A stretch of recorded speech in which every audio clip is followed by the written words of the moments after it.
And they turned and said, no, the mutants are the enemy. So it was like Russia and the United States teamed up and they shot all the missiles at the beach. Yeah. And then Magneto, the War of Farm of the that was a century. cool scene. Yeah, turns all the missiles back on them. Yep, I always loved that scene growing up. That was cool. Alrighty, boys, let's go ahead and dive right into two peak X-Men movies. These are my two personal favorites, X-Men First Class and X-Men Days of Future Past. We just finished watching Days of Future Past. On rewatch here, what did you guys think? I guess let's dive into First Class first. Let's take it one movie at a time here. Yeah, this is definitely one of my favorites. Yeah, 100%. It's been forever since I watched it. I knew this was like going back to the prequel, like them as the young actors. And yeah. I really like all the young actors too. I feel like they like casted really well. Like too. with Charles Xavier, then Magneto. Yeah, So, I don't know if I'm in the minority there, but I think I prefer the younger actors low key compared to the older actors. I don't know about that. Patrick Stewart. As far as the movies go, not necessarily the castings, but as far as the movies go, these are probably my two favorite X-Men movies for sure. Yep. I felt like the pace of the First Class too was really good. Like it was jumping a lot between different like stories, but it was like it flowed really well. Yep, absolutely. Like I said, I like the castings, like the action sequences in there. I like seeing the origin stories of the X-Men, of them first coming together. I like the relationship between Charles and Erik. Yeah. Seeing the early stages of that. I love when they go through and they're recruiting people, like that little cutscene with Logan. Yeah. When they see Logan in the bar. In the bar. Yeah, I really like those scenes. I like the pacing of this movie a lot. I forgot that Mystique, like Raven, she was like involved with Charles Young, and like they grew up together pretty much. I forgot about that. That origin story. Yeah. Yep, they're like best friends. And then I like how they go back to the Nazi concentration camp with Erik. Yeah, they and they expanded show on that. and they show more of the behind the scenes of that from the first X-Men movie when he rips the gate. And then that was the introduction of like Sebastian Shaw, who's like the main villain, Kevin Bacon. Yes, yes. That was fun. I totally forgot he was in this movie, especially as the main villain. I had no idea. I remember that. I remember when he sent the coin through his forehead at the end of the movie. I would say I totally forgot. It's been forever since I've watched these, so yeah, it was funny to go back to. Yeah, like Mystique's like you seen like kind of a good side from her opposed to what we're used to seeing, which is more because that's the thing. Evil. Magneto and Mystique aren't really true villains. Yeah. They're not just true. They're not just purely evil. Yeah. They just have a different agenda than Charles and the X-Men. Yep. Yeah. They just have a different way about going about things, but they all kind of want to fight for the mutant race, I guess you could say. Charles in just their own thinks way. more they can coexist with humans. Magneto obviously doesn't. He knows mutants. What's that word? Superiority. Superiority, mutant domination. Yep. Yeah, he doesn't want to coexist with the humans the way Charles and the other X-Men That's do. what I think just makes it so good. Like we'll talk with Days of Future Past too. Just the relationship between like Erik and Charles is like the tension is like the meat of the story. Exactly. For sure. Yeah, they do that so well. We saw the younger X-Men, like you just said, the like Hank. Saw the origin of him. Then was Alex Summers. Yeah, it was like Alexander Summers, I believe. Yep. I don't know if he's got to be related to Cyclops. I feel like. Because he seems to do the energy blast just in a different way. Like they were trying to concentrate it into his chest, and he does that energy blast out of his chest the same way Cyclops does it out of his eyes. Yep. So yeah, I think he's related to Scott. I want to say he's like Scott's older brother, but I could be completely off base with that. Yep. That'd be something. We saw him in Days of Future Past too, and he was just in that like camp with when Mystique like let them go in that plane. But yeah, that's about all we saw of them there. Another scene I really like too is I like when they're all sitting around and they're all choosing their names. Yeah, I really like that when they're all choosing like their superhero names, like the origin of that. And I like when we get to see Beast become blue for the first time. Yeah. That is one kind of I don't like about the movie. I don't like the way he looks. Yeah. Like the prosthetics of him. He looks the worst in this movie compared to all the other ones. Yeah, for sure. Yeah, especially because we just saw Days of Future Past again, and he looked a lot better in that movie. Yeah. The First Class, it was not good. Yeah, that was the worst prosthetics I've ever seen. Yeah, that was bad. I do like Nicholas Hoult as Beast, though. I think he plays him really well. Like the younger version. And I'm telling you, the young actors are good. Like I like the older actors, but I just like I just like these movies better, so I just lean to the younger actors. That's probably more. But then of course we're gonna have Apocalypse and Dark Phoenix coming those up. two movies fall off a cliff. So yeah.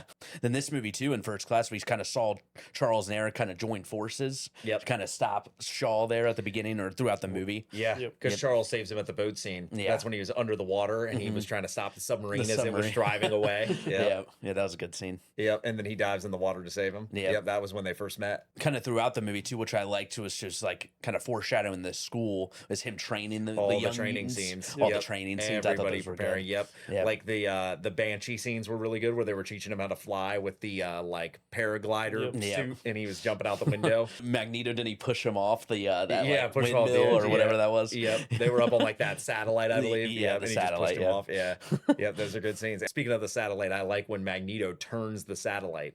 When he spins the whole satellite by himself. Yep, that's a really good scene too. Charles said he could, and he's like, I've never done anything like that big or anything. Well, because he wanted to shoot it, he wanted to get shot point blank in the forehead because he was like, I know I can stop it. If he was like, if you know you can stop it, you're not testing yourself. And I totally forgot Beast.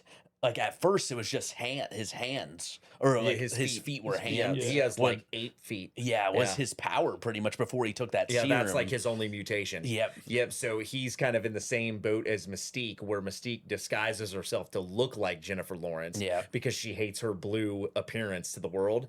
So she's like embarrassed of it and feels like she can't like live in society looking like that. So she's always trying to cover it up and hide it. And that was one thing that Magneto touched on, was like, you depower yourself in a way because you're always using your powers just to disguise yourself to look like this. So you're like only half as strong as you could be. Beast was kind of in the same boat. They like bonded over that early on because he wanted to come up with some kind of serum, which he ended up doing to stop his mutation, to revert it and just be human. Be normal. Yep.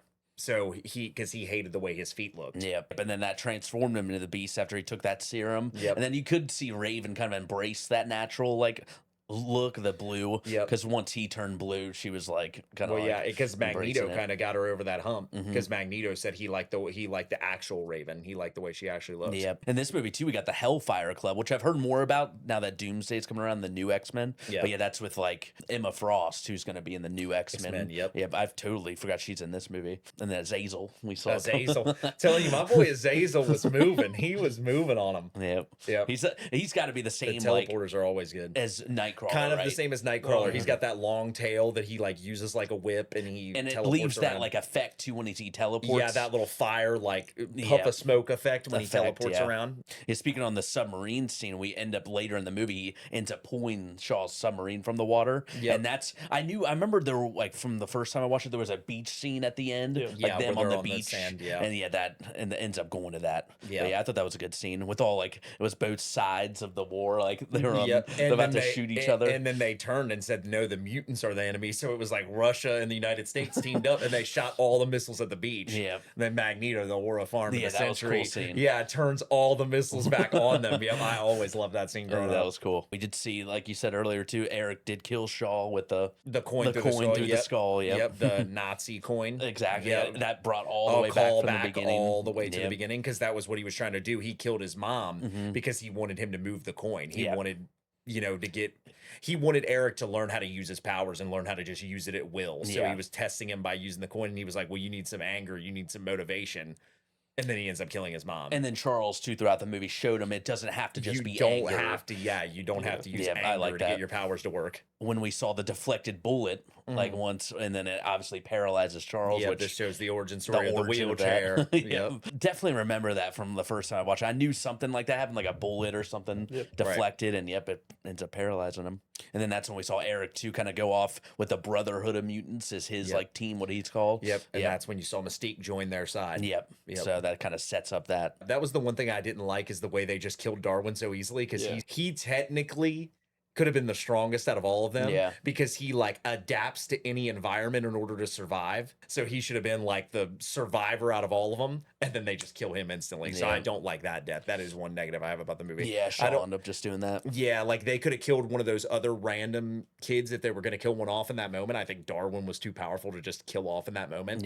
So that's one con I have about it. But overall, really solid movie. I think it does a really good job showing the young actors, and then I think it just sets up a perfect kind of frontline story here, leading us into Days of Future Past, which is my favorite X-Men movie. I think it's easily the best one. So I like the end. We kind of brushed over to like the opening this school for mutants when we saw him with like the wheelchair pulling up, and that's when Magneto too. He kind of said Magneto, like his name for the first time, because obviously Jennifer Lawrence, like Mystique, said it earlier, coin the name for but him, then at the end he said like I am Magneto or something like that. So that was a good scene too. And Charles's like love interest that was there that from the CIA CIA, like agent. Mora or Myra or some. What was? Yeah, Myra Taggart or something like Yeah, that. McTaggart. Yeah, and then he wiped her memories, so Oh, she that's wouldn't right. remember Yeah, any she of the could. stuff from the mutants. He kind of like Men in Blacked her. Yeah. He neuralized her real quick. Yeah, but it's really interesting because I'm usually somebody that doesn't love prequels. Like, I kind of want to see the next thing. So it's interesting that kind of in the middle of the series, one of the better movies is like an origin story. Yeah. In the middle of the series here. Fourth X-Men movie, technically, yep. So then, this leads us directly into Days of Future Past, which this is personally my favorite X-Men movie. I just think the pacing is unbelievable, and I just think it has some of the best scenes and moments out of any of the X-Men movies. So we can kind of dive in here, and it's this is probably one of the most relevant ones right now, with the Sentinels going to be in Doomsday. I know on that 15 movie watch list, this wasn't on there from what I remember. It was only X1 and X2, right? That they said you need to rewatch. I like that they show the Sentinels here because that's obviously what we see Doctor Doom raising up in the Doomsday trailers. They do look obviously a little different than in the Doomsday trailer. They more looked like typical robots. These looked like very advanced. This was like obviously they do the look future, bigger in the Doomsday trailer. True, they look I think a lot they are bigger. like a lot, but they should be a lot bigger. Like in the comics, I've seen what people have said. They're like massive. So this is my only sort of con about this movie that brings it down points. I don't like how dark it is in the future scenes. They're in like Japan, up in like it looks like the Jade Palace out of Kung Fu Panda, and they're up there the entire movie. And I don't like how gray and foggy and dark it looks the entire time. Yeah, when I like more when they're in the past scenes more. The opening fight is decent. It's kind of just it's hard to, you're trying to get a grasp of like where you're at in time and space in the opening of this movie. Yeah. So the opening's a little bit disjointed to me. I think the fight's pretty solid. Yeah. Like, I like the way Iceman looks. I like when he goes full ice mode and he's like gliding around the room like Frozone. Yeah, we saw Colossus and then Kitty a couple times as well. So and then was it Blink? Was the one that did all those portals. Yeah, I thought a couple of their scenes was really good too. And it looked like they had Pyro on their side. Yeah, Pyro. It was like a fire guy. Human Torch. Yeah. We have that whole opening fight scene, and then they essentially want to go back into the past to try and rewrite the future, essentially. Yep. Because I think what ended up happening was Trask was able to get a hold of Mystique's body and use her DNA to be able to create the Sentinels, like the Sentinels that could adapt to any situation. Kind of how like Mystique adapts and can change her look to appear like anybody. They can almost adapt, and we kind of saw that in the opening fight. There was moments when Pyro, I think, was shooting his fire at one of the Sentinels. He like turned into ice, kind of like Iceman, to like deflect it and block it. We saw that a bunch throughout the movie. Yeah, Mystique actually kills Trask, and that's why they do start the Sentinels. Correct. Right. Yep. So that was their whole plan, going back in time to stop Mystique from killing Trask. Which I forgot Trask is Peter Dinklage.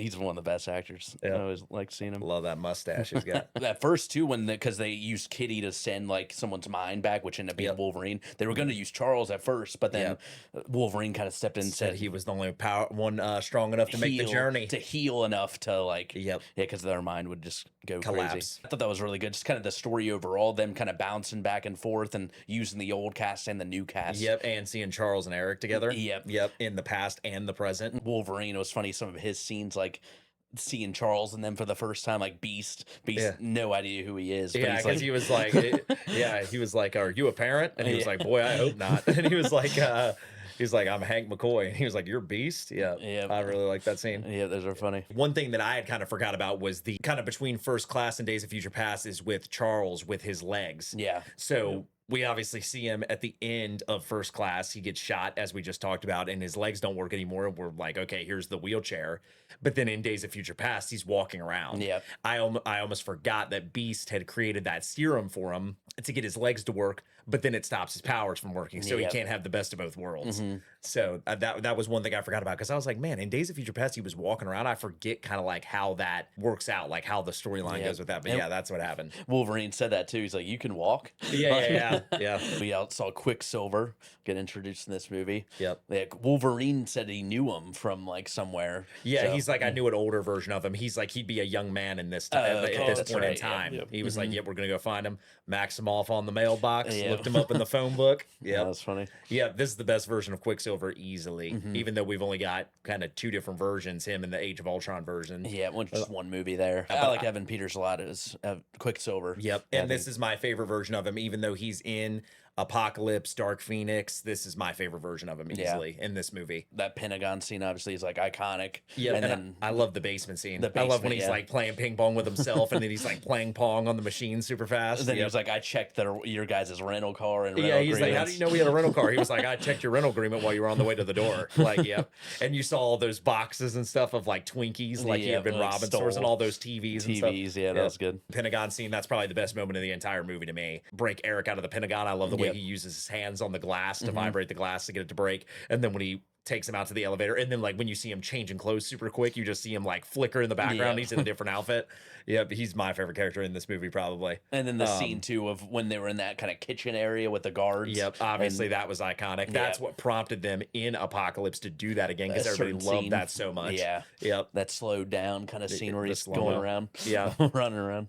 I love the plane scene as well. That's another highlight of the movie to me, when they're on the plane arguing and Magneto's like controlling and bending the plane. I always loved that scene growing up. And I like when they play chess again. They kind of sit down and mend things for the time being, and they play chess again. I like chess. And I love that one line from Wolverine where he's like, so you were always an asshole. And he was he was like, I assume we're best buds in the future. Like Magneto said that. There's just so many like good dialogue moments in this movie. And I really love the scene where he shoots Mystique as well, when they're doing like that whole council meeting.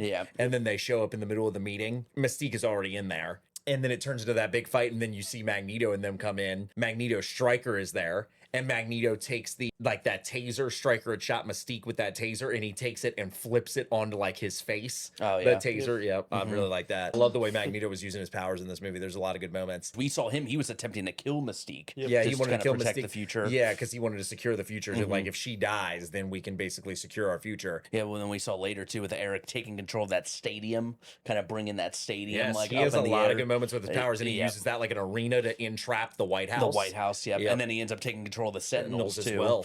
So he was kind of and we got the recreation of the gun scene. He pulls that whole like vault, that box underground, the that bunker secure or whatever. He pulls it out onto the surface, and then when he rips the wall open, they all have like magnums, and then he pulls them out, like turns them all around. All the guns reversal on them. Which kind of saves Mystique in that moment, because they were all about to kill her. They were all about to. It was about to be a big shootout in that room, because that's right. He did levitate them all to the ceiling. They were all about to shoot Mystique, and they all went up to the ceiling. Going back to that one scene where he tries to kill Mystique as well, that was also good with Beast. That fight with Beast, where Beast goes to stop him, then he's like drowning him in the fountain.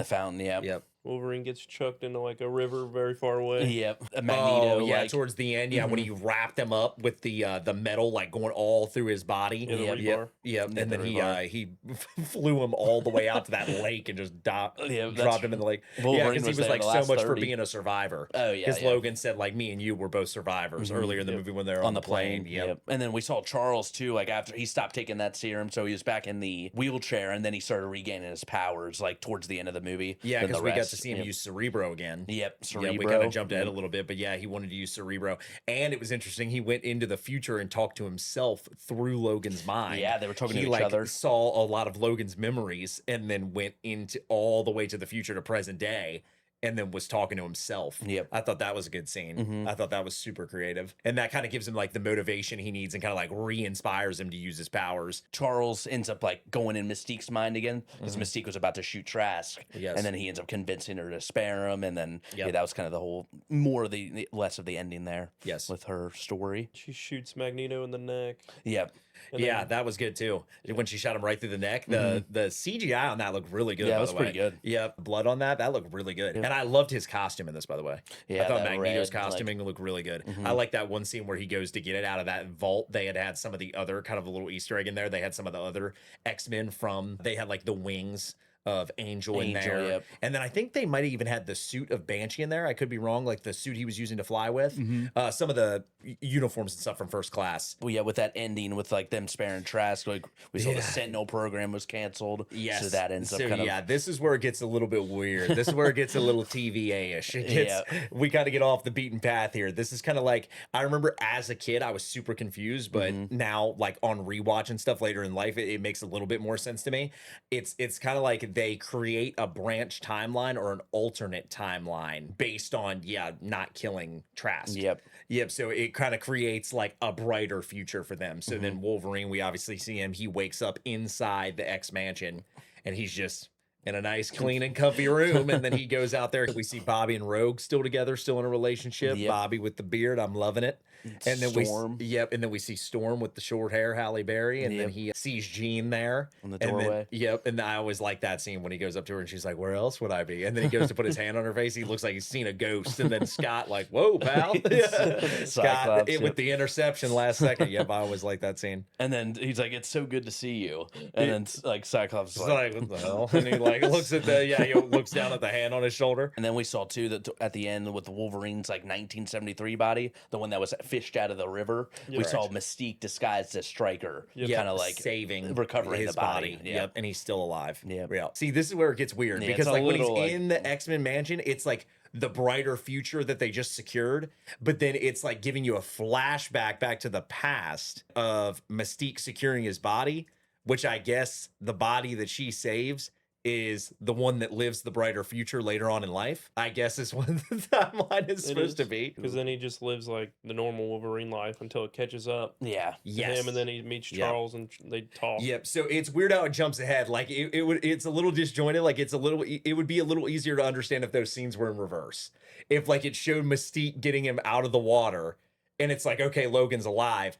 And then we do a time jump and it shows the brighter future in the X Mansion. Yeah. I think is what it's supposed to be. Yeah, but other than that, I guess let's just get into ratings. So what do you guys give X-Men First Class out of 10?